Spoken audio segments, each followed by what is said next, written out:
Public మే అచ్చా response ఆరా ప్రజల్లో మంచి స్పందన ఉంది.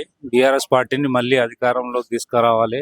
ఈసారి మాగంటి గోపీనాథ్ గారి సతీమణి మాగంటి సునీత గారిని గెలిపించాలని ప్రజలంతా కంకణం కట్టుకొని ఉన్నారు. ఎందుకంటే 2 సంవత్సరాల కాంగ్రెస్ పాలన విసిగిపోయారు. 2 సంవత్సరాలని ప్రజలంతా ఎవ్వరు కూడా మేము పోతే వాళ్ళ దిక్కేలే చెప్తున్నారు, మీకు మళ్ళీ కేసీఆర్ సారే రావాలి, మీకే ఓటేస్తాము అని చెప్తున్నారు. ఆయన కేసీఆర్ సార్ పెట్టిన సంక్షేమ పథకాలను గుర్తు చేసుకుంటూ కళ్యాణ లక్ష్మి కానీ షాదీ ముబారక్ కానీ ఇటువంటి సంక్షేమ పథకాలు చేసి మైనార్టీలు ఎటువైపు ఉండొచ్చు అంటారు? మైనార్టీలు మొత్తము బీఆర్ఎస్ వైపే ఉన్నారు. ఈ బోరుబండల మొత్తం బోరబండ మొత్తం మైనార్టీలు బీఆర్ఎస్ వైపే ఉన్నారు. పోయినప్పుడు సిచ్యువేషన్ చాలా బాగా అయింది, చాలా మంచిగా ఉన్నది.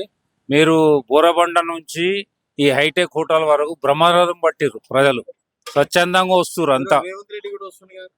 రేవంత్ రెడ్డి కూడా వచ్చిపోయిండు కానీ ప్రజల్లో స్పందన లేదు. మీరైతే చూస్తున్నారు కదా మీడియా వాళ్ళు, ప్రజల్లో స్పందన లేదు. ఆయన చెప్పే మాటలు కూడా, నిన్న ఒక మాట అన్నాడు, కాంగ్రెస్ లేకుంటే ముస్లింలు లేరని అన్నారు. ఎట్లా అంటాడు ఆ మాట? ముస్లింలకి కాంగ్రెస్కి ఏం సంబంధం? మేము ప్రపంచం ఉన్నప్పటి నుంచి ఉన్నాము, ప్రపంచం మొత్తం అంతమయ్యే వరకు ఉంటాం ముస్లింస్.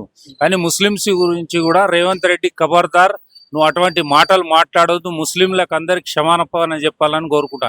నేను కూడా మైనార్టీ లీడర్ని, కానీ ఇటువంటి మాటలు మాట్లాడదు. ఒక కులాన్ని పట్టుకొని కాంగ్రెస్ పార్టీ ఉంటేనే ముస్లింలు ఉంటారని ఆయన ఎట్లా అంటాడు? అది చాలా తప్పు. ఆయన మాట్లాడేది ఒక ముఖ్యమంత్రి హోదాలో ఉండి పిచ్చి కూతలు కూస్తుండు. ముస్లింలంతా వ్యతిరేకిస్తారు. ముసల్మాన్ భాई पूरे मुस्लिम कांग्रेस रहते मुसलमान रहते बोल के कैसा बोला उन्हें? एक सीएम रह के बोलता क्या? सीएम बोले हर कास्ट के वास्ते बात करना, और ये बहुत गलत बात करा मुसलमानों के बारे में जो बोला।